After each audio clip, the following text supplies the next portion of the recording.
अधिकारी हैं, उनने इसमें जो योगदान किया है, मैं आज उन सबका आभार प्रकट करता हूं, सबको धन्यवाद देता हूं कि लंबी यात्रा के लिए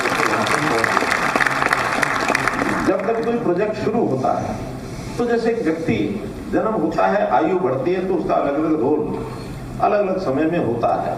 50 वर्ष का संगठन, लेकिन अगर इस डैम की आयु देखी जाए तो ये डैम 48 से लेकर के 26 तक ये 78 साल का हो गया है। तो 78 साल का व्यक्ति 50 साल की आज ये ऑर्गेनाइजेशन इसको संभाल रही है। तो व्यक्ति के नाते जो 78 साल का व्यक्ति होता है, कुछ न कुछ चिंताएं आती है। उनको संवारने के लिए, सुधारने के लिए जो टीम होती है, जो संस्था होती है, उसका एक दायित्व बढ़ता है।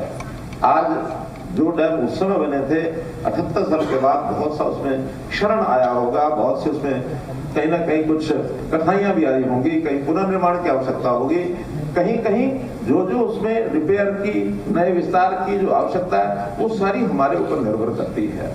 हम एक नौजवान के रूप में, अपनी संस्था 50 वर्ष की हुई है, तो 50 वर्ष की आयु एक बहुत अच्छे काम करने की आयु होती है। वैसे संस्था जितनी लंबी होती है, यानी जितनी पुरानी होती जाती है, वो आयु के पड़ाव के हिसाब से बूढ़ी नहीं होती, वो उतनी ज्यादा एक्सपीरियंस होती है, उतना उसका महत्व बढ़ता चला जाता है। प्रोजेक्ट पुराना होता है तो उसको किसी न किसी सहायता की आवश्यकता होती है।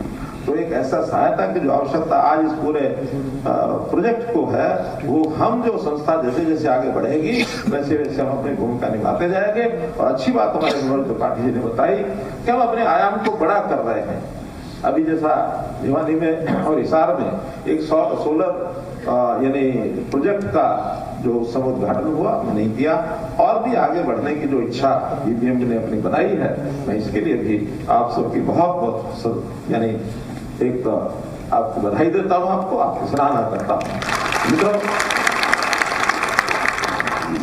ये प्रोजेक्ट के बनने का उस समय जो विचार चला था, यही था कि इस पानी का उपयोग हम इरिगेशन के लिए करें। बाद में सिर्फ पावर की बात भी आई। एक विषय और भी था इस समय, क्योंकि ये पानी सारा अपने इस पंजाब और हरियाणा को जो आज क्षेत्र है, इसको बह करके, राजस्थान का जो क्षेत्र है इसे बह करके और पाकिस्तान में बहुत जाता था। तो पाकिस्तान के साथ जब देश का विभाजन हुआ, उस समय एक संधि हुई थी और वो थी सिंधु जल समझौता। तो सिंधु जल समझौता, नाम सिंधु के नाम से, लेकिन सब नदियों का विचार किया गया था। तो सिंधु जल समझौता जब हुआ पाकिस्तान 1960 में, उसमें ये तीनों पूर्व नदियां सतलुज, ब्यास और रावी, इनका उपयोग जितना भारत में होगा वो भारत के साथ बाकी पाकिस्तान में जाएगा। ऐसे ही चनाब, झेलम और सिंधु नदी, इनके भी एक समझौते के प्रभाव से और सारा विषय हुआ था। लेकिन हमको पता है कि पाकिस्तान ने लगातार भारत के साथ अपना दुश्मनी का जो व्यवहार रखा है, और जिस प्रकार से आतंकवाद को बढ़ावा देने के लिए और ये जो पहलगाम की घटना हुई, मांग तो बहुत पहले से चल रही थी, लेकिन देश के प्रधानमंत्री ने उस समय निर्णय लिया कि जब तक पाकिस्तान इस आतंकवाद की समाप्ति के लिए हमको एक लिखित में एक हमारे साथ बात नहीं करता, आश्वासन नहीं देता, तब तक सिंधु जल समझौता ये जो है सस्पेंडेड रहेगा और ये इसके ऊपर काम नहीं करता। और उसका आगे में लाभ हो रहा है। आज पानी की जो कठिनाइयां हैं वो सबको पता है, आवश्यकताएं बढ़ती जा रही हैं और कहीं कहीं पानी की भी थोड़ी बहुत कमी पहाड़ से हो रही है। इसमें कहीं कोई दो शंका नहीं है। जैसा बदलता मौसम है, ग्लोबल वार्मिंग की बात है, और जैसा समय से पहले ग्लेशियर्स पिघल जाते हैं और पानी की आवश्यकता भी बढ़ रही है, तो हमारी आवश्यकताएं और भी ज्यादा पानी की हैं। तो ब्लेसिंग डिस्गाइज जैसे कहते हैं, वैसा इस सिंधु जल समझौते को अब जो अध्ययन में रखा गया है, उसके कारण से हम नए बांध भी बना रहे हैं, अपने पावर जनरेशन के प्रोजेक्ट्स भी नए लगा रहे हैं, और उस पानी को डाइवर्ट करके चाहे वो रावी में लाएंगे, चाहे वो ब्यास में लाएंगे, चाहे सतलुज में लाएंगे, उससे हमारी पंजाब की, हरियाणा की, राजस्थान की, दिल्ली की, चंडीगढ़ की पानी की आवश्यकता सबकी पूरे होने वाली है, कोई कमी रहने वाली नहीं है। इसलिए मित्रों, मैं तो आज इतना ही कहूंगा कि आज इस प्रोजेक्ट ने करोड़ों लोगों के जीवन को बदला है और करोड़ों की निर्भरता इसके ऊपर है, उनकी आजीविका इसमें है, हमारी कृषि निर्भर है, हमारी पावर निर्भर है। तो इसमें आपस में ठीक है, हर एक का हित अपना अपना होता है। जैसे मैंने पहले कहा लेकिन समन्वय करने का काम ये हमारा सबका है और उसमें मुख्य भूमिका ये बीबीएमबी की है, क्योंकि बीबीएमबी को रोल इसलिए दिया गया कि पंजाब का पुनर्गठन हुआ, तब ये जाकर के बोर्ड साझा बना है। तो साझा बोर्ड को सबके हित को ध्यान में रखते हुए, बिना किसी के साथ भेदभाव करते हुए और इस विषय को ऊपर अपने को उठा करके चलना होता है।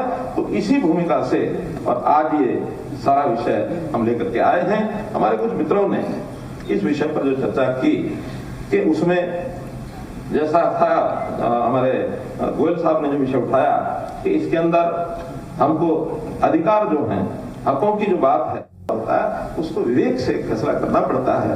तो कुछ चीज बातचीत करके और सुप्रीम कोर्ट में हमारे जो वहाँ एडवोकेट थे गवर्नमेंट ऑफ इंडिया की ओर से जिन्होंने पेश होना था, उन्होंने एक फार्मूला सुझाया। हमने कहा ठीक है, जाके सुप्रीम कोर्ट को बोल दो कि हमारा फार्मूला ये है, फिर भी नाला होते नहीं, फैसला हो गई जो सुप्रीम कोर्ट कहेगा। क्योंकि कहावत है ना कि पंचायत आखा सिर मथे और पराला उठे रहो, ये नहीं चलेगा। चलेगा वो, इसको हमने सौंप दी है कि पावर आपको है, हमने अपनी बात कह दी, फिर भी जो आप कहेंगे वाले ये सब करना चाहिए।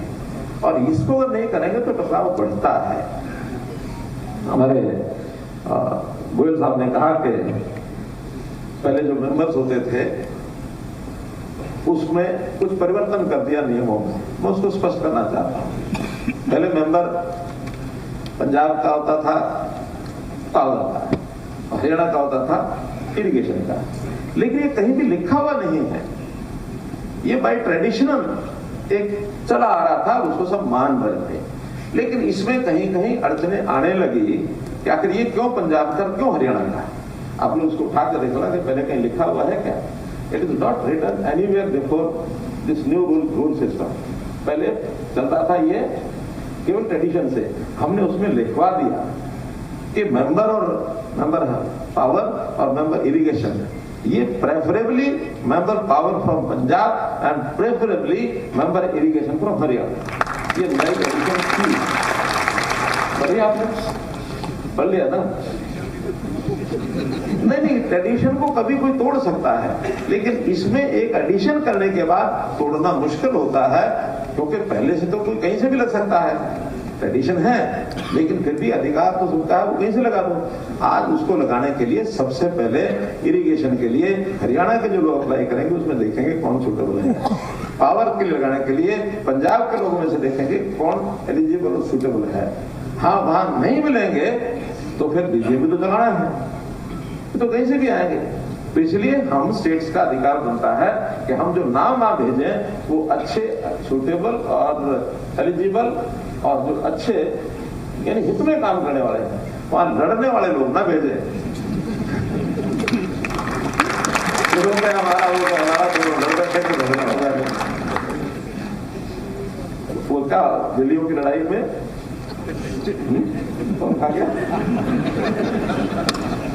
वो स्थिति ना पड़े। इसलिए हमको बहुत बढ़िया तरीके से चलना पड़ेगा और समन्वय बिठा कर चलना पड़ेगा।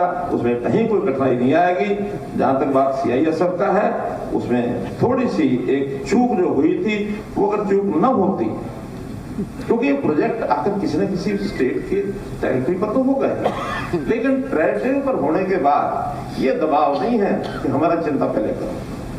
जब बीबीएमबी बनाया है तो चिंता सबकी करेंगे और फिर अंतिम फैसला वो होगा जो बीबीएमबी करेगा। अंतिम फैसला न पंजाब का, न हरियाणा का, न हिमाचल का, न राजस्थान का, न दिल्ली का, न चंडीगढ़ का। विवाद अपने हो सकते हैं, बात अपनी रख सकते हैं, अधिकार अपना जता सकते हैं। फैसला करने के लिए जुडिशियस फैसला जो आर्बिट्रेशन में जिस आदमी को हमने मुखिया बना दिया है, ये उसका। इसलिए इसमें अगर थोड़ा सा ध्यान रखा जाता तो ये शायद फैसला नहीं होता। अल्टीमेटली इस पर फिर जिन लोगों ने सोचना था ऊपर तक गया ये विषय, और ऊपर तक जाने के बाद कि ठीक है पंजाब पुलिस के बजाय, क्योंकि सीआईएसएफ का काम ही ये है कि देश भर में कॉमन चीजें हैं, उनकी सुरक्षा सारी सीआईएसएफ करेगा। खर्चा पड़ेगा, ऐसा नहीं कि नहीं पड़ेगा, उस खर्चे को कोई एक पर नहीं पड़ेगा। वो सभी स्टेट पर पड़ेगा। वो खर्चा अल्टीमेटली बीबीएमबी ने अपने उस खाते में से देना है, और बीबीएमबी तो इसका एक का थोड़ी है, सबका है। वो खर्चा सब पर पड़ेगा, तो एक को नहीं देना है। उसका जो अपना प्रॉफिट है या उसका जो खर्चा है उस खर्चे में डाल करके पावर के ऊपर लोड करेंगे, क्योंकि अल्टीमेटली पैसा तो वहाँ पावर से अरेंज होता है, इरिगेशन तो उसका अरेंज नहीं होता। पानी तो जिसका हिस्सा है उसका कोई पैसा नहीं देना, वो भी जाना है। इसलिए उस पावर में खर्चा डाल करके और 2 पैसे महंगी हो जाएगी और क्या होगा। इसलिए इन चीजों पर हमको सबको